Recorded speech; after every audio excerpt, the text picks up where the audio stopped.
Well, you join us this afternoon, Guy, where the NATO defence ministers meeting is taking place in Brussels. And this follows on from events that have taken place with regard to Ukraine over the last week.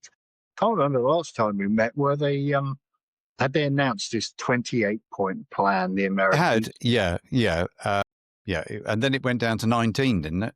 Well, 18 it was. I believe. 18. Yeah. Mr. Witkoff, Stephen Witkoff, he of the estate agency, who's a good friend of Mr. Trump. They're chums and buddies. He owns a golf course in Florida. Everybody seems to own property in Florida. Where Mar-a-Lago is, where Trump welcomed his mate. He owns a jet as well. He went across on his own jet. Do you know that? Witkoff does. Yeah. I mean, a bit of money then floating around, isn't there, for a real estate agent? Absolutely. Marco Rubio, who's Secretary of State, of course, he's the sort of adult who's the elected representative of the room. And then Jared Kushner, who Trump's son-in-law, not brother, son-in-law.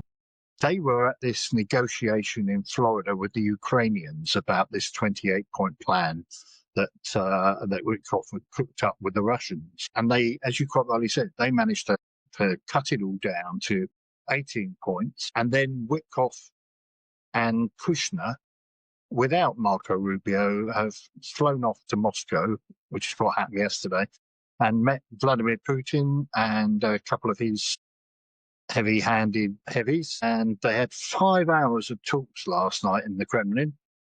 And they've come out the Russians have come out who obviously want to keep Trump sweet and have said they were very constructive, but we haven't moved any further forward.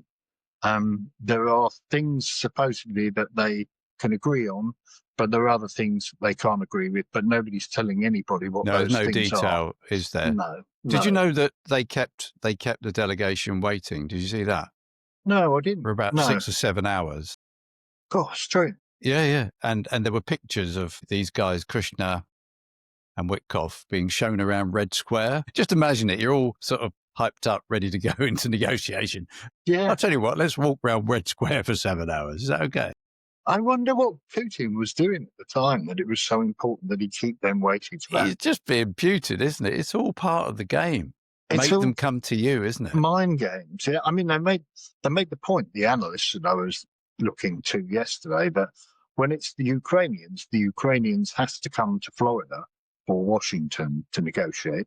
But when it's the Russians, the American negotiators, or Kushner and Witkoff in this case, scuttle off to Moscow and pay homage, at the Kremlin to Lord Putin, which is absolutely absurd, isn't it? I do wonder where exactly we are now going with this, because it does feel a bit like we're at Groundhog Day again. Do you remember we had this situation where the Europeans were really worried that the Russians and Trump had agreed something, and there was a huge number of them, it was about 12 of them, all rushed off to Washington to see Trump, to talk him round. And that was, at that point, Trump was then talking about putting pressure on the Russians with regard to sanctions on their secondary oil market. That's right. Now, the unfortunate situation is such that Putin appears to be making significant gains on the front as well. That's and right. Then he's taken, I think you mentioned it last time we talked about it, he ostensibly has taken this Pokrovsk, which is... Yes, although the Ukrainians deny it, but it looks like he has, doesn't it? And that, although it's only, relatively speaking, a small town, it's meant to be, they're talking about the gateway. So it's spoken about as the gateway to the rest of Ukraine. So it's a munitions hub and it's a supply hub. So he's making progress, albeit slow and with huge losses. Whereas Zelensky, after this, he got caught in this the corruption thing, corruption scandal. Yeah. Exactly. He's looking a bit on the back foot at the moment, isn't he? Trailing around Europe, and I can't help but feel. I mean, that these guys, Witkoff and Kushner, supposedly have gone off to Brussels today to brief Russo and these ambassadors behind the scenes, the defence. But there's nothing coming out of NATO, I was listening before we started recording this to Ruta, having a press conference at NATO that was talking about how more money had been pledged to Ukraine and they would be there till the end and that they will support Ukraine, and that he was talking in quite derogatory terms, as you would expect, about Putin dropping bombs and killing civilians in Ukraine. The usual. What I find quite strange in this is that NATO is still the biggest contributor to NATO in terms of financial contributions by a long way is the US. There are obviously the Europeans. You're saying, hang on, did you say the US are the biggest contributor? Yeah. The US are by far the biggest contributors to NATO. And yet NATO seems to be talking a completely different language in relation to Ukraine to that which Trump and the US administration is. That is quite bizarre, isn't it, really? Well, it is. But if you look at, I think Putin's called it right, because people are saying that he doesn't think that Europe, and not NATO, but Europe, and it is mainly Europe, has the stomach for this conflict to go on, and that behind the scenes, if a deal could be done, that Zelensky and Ukraine have to give up these territories, including the one that hasn't been lost yet, that secretly, I think Europe would be quite pleased with that. Because in the short term, it would obviously mean all these emergency measures and budget constraints would disappear. On top of that, we heard yesterday, just as well NATO are meeting, because we heard that Putin said something along the lines of, I don't want to war with Europe, but I'm ready. And I don't think you could say that the other way round. No.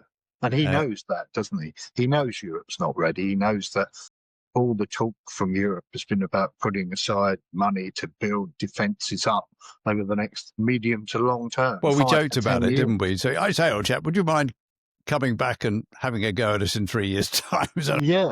Yeah. But, joking aside, we feel very exposed, don't we, in terms of our resources? But there's not going to be, the problem with all this is that he's emboldened, isn't he? His position, I think he feels, has been strengthened over the last period of time, relatively short period of time, and he's hardened his position with regard to negotiating. And the longer this goes on, you suspect the more territory he's going to gain on the ground, and the stronger his position. He's making outrageous demands, isn't he, really, of Zelensky about giving up all this land and territory. We have discussed this before, giving up all this land and territory, reducing their people under arms to half of what they are today, not having any foreign forces on there, not joining any. It goes on and on and on. And it seems that every time they announce any sort of terms and conditions, they get worse and worse. So I can't see that Zelensky's in any position to be able to agree to any of these. So then the question comes back to, is Europe and America prepared to just watch the Russians march over, albeit it might be a period of time, march over the rest of Ukraine and take the whole country? I suppose on the basis that we're not going to go to war with Russia, if that happens, then ultimately the answer is yes, because we would have done something by now. Prepared to sounds like we'd be happy. No, we wouldn't, because our neighbours would then be Russia. But I don't see us intervening if that happens, because nobody wants war with Russia. No. And as I've often said, the only thing that might change, the only weapon the West has that would be effective is something that would have a real economic effect. Because although everything I read says the Russian economy is struggling, somehow they're able to withstand, what would it be now, the fourth, soon the fifth year of war? Yeah.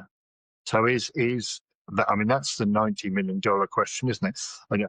And there's no suggestion to date that Trump is serious enough to pull the trigger on that economic pressure that he could do. And without Trump doing that, the economic side of it is, it's not going to happen. There's an argument that says that he's got too much at stake in terms of both international commerce with the States and Russia, but also, if you're a cynic, some people are talking about him having personal money to gain in terms of investments with Russia. Now, whether that's true or not, only time will tell. There are investments that he can make. So, if we're suggesting that that's not going to happen, and they're not going to supply the weaponry the Ukrainians need to be able to defend themselves, forbid take back any of their territory, but defend themselves, then ultimately they're going to be thrown to the wolves, aren't they? I wouldn't quite put it like that, but if even with everything else that, let's call it, the West is doing at the moment, budgetary and militarily in terms of supply, if that isn't enough, we're clearly not going to do any more, otherwise we would have done it by now. Yeah. Then I wouldn't quite say we're deliberately throwing them to the wolves, but we'll be prepared to sit back and watch it happen. Yeah. Yeah. Okay. Well, we'll catch up on that, I'm sure, in future weeks to come. Okay.